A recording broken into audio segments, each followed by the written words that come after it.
what is that love language nga ba, 'di ba?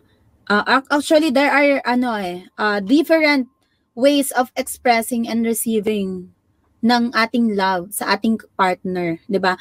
Etong kailangan nating lawakan yung ating yung ating pag-iisip dito, ang ating pag-uutak base sa terminology ko, 'di ba? Kailangan natin lawakan ng pag-iisip natin dito dahil we need to open our mind, our heart and our soul about this love languages. Hindi ma-help siya sa atin, makakatulong siya sa atin hindi lamang sa may mga couples, hindi lang sa may mga partner, hindi lang sa may mga asawa, boyfriend or girlfriend. You can use also in your family kung bakit nga ba, para mas maintindihan natin kung bakit nga ba hindi parang feeling mo may kulang dun sa love na pinaparamdam mo dun sa kapartner mo.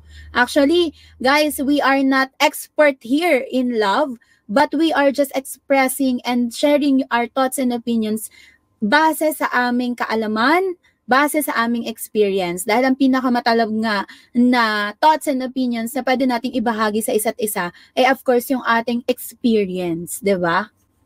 So, ayun. Of course, alam mo Kuya Ellie, naniniwala ko sa perfect timing kasi kung natatandaan mo before, season 1 pa lang tayo, hindi pa monetize ang Togs Community.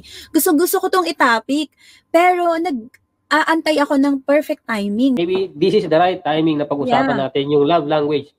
It's not about on February or love month, but of course, love language should be every day and all the time. Ayan. So, kagaya na sinabi ni Celis kanina, no, hindi kami expert dito but we will be basing on our own experience. And of course, kayo din, alam namin na meron din kayong may i-share dyan.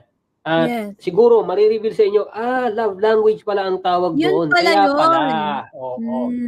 And of course, pag sinabi nating love language, meron kasing 5 love language tayo na tinatawag. So, pag sinabi nating love language, ano ba yan? Ikaw Celis, pag tinanong ka, ano ba yung love language? Actually, kung yung base sa thought ko pa lang, kapag narinig ko pa lang siya, love language, parang feeling ko ay, salita ng pag-ibig.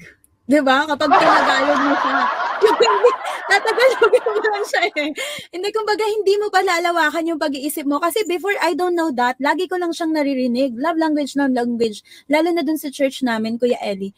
Laging ang topic kapag ang topic ay love, courtship, and marriage, nakakasali lagi yan. So before, hindi ko pa siya alam.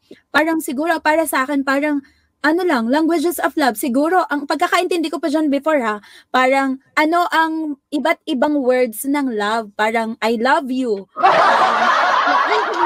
Ganun ko talaga dati before, nung high school, college ako, at saka nung bago pa lang ako sa church, hindi ko talaga siya alam.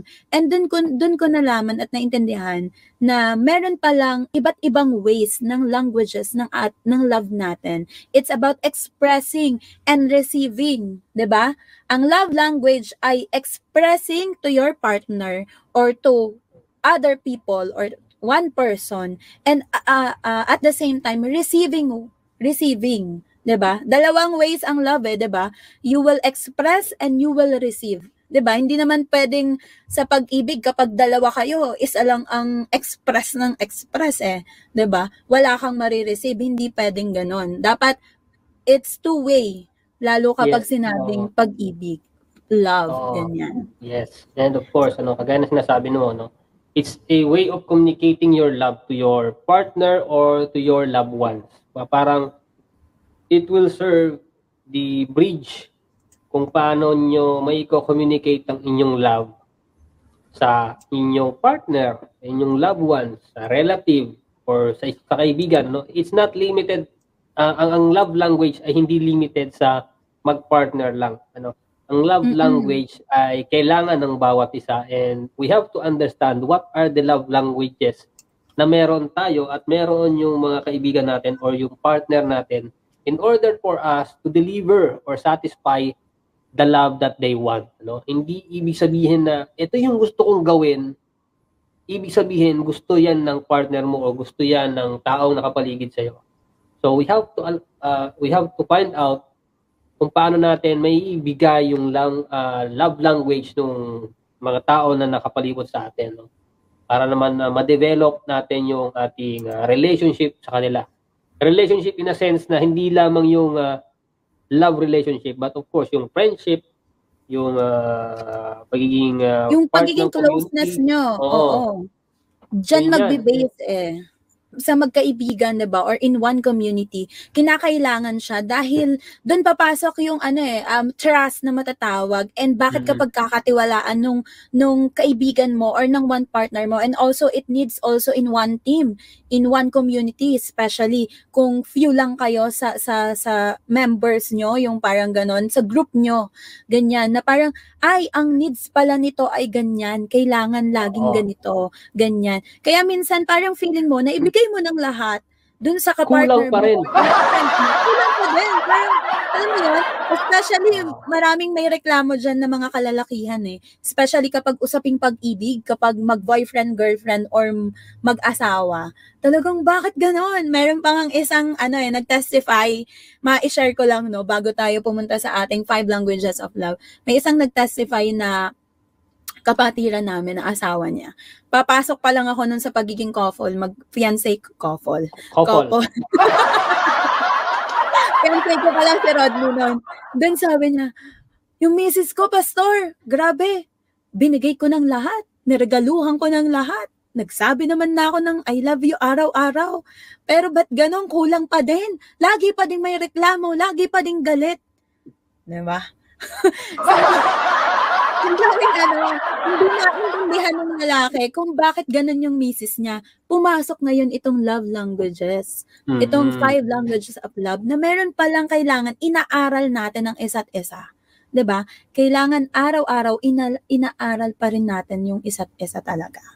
Ayan. Yes. So, yun lang. Na-share ko lang yung testimony. And gusto ko lang sanang i-share din itong pag sinabi nating love language, yan ay love language nating lahat. Ang question lang dyan is, alin dyan yung pinaka-top love language mo? Which Priority will give you the satisfaction from your partner or from your family or from your friend.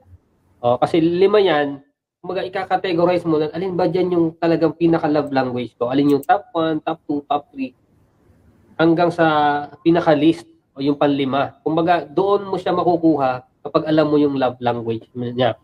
And sabi nga dito ni Makinistang Pobre, respeto ay isang way ng love language kasi ang respeto ay isang aksyon na pwedeng maging dahilan para maging matatag ang iyong pagmamahalan. Oo, tama 'yan. Pero kasi meron kasing category ang love language. So yung ibig sabihin yung respeto sa pagpupol. There are 5. Yun yung itatry natin i-explain sa inyo. Yes, papasok naman yung respect. Makikita mo na parang, yung respect, dito siya sa part na ganito, number ganito. Ganon. Papasok naman yan lahat. So, and of course, syempre, hindi natin patatagalin. Simulan natin, ano ba ang unang love language na meron tayo dyan?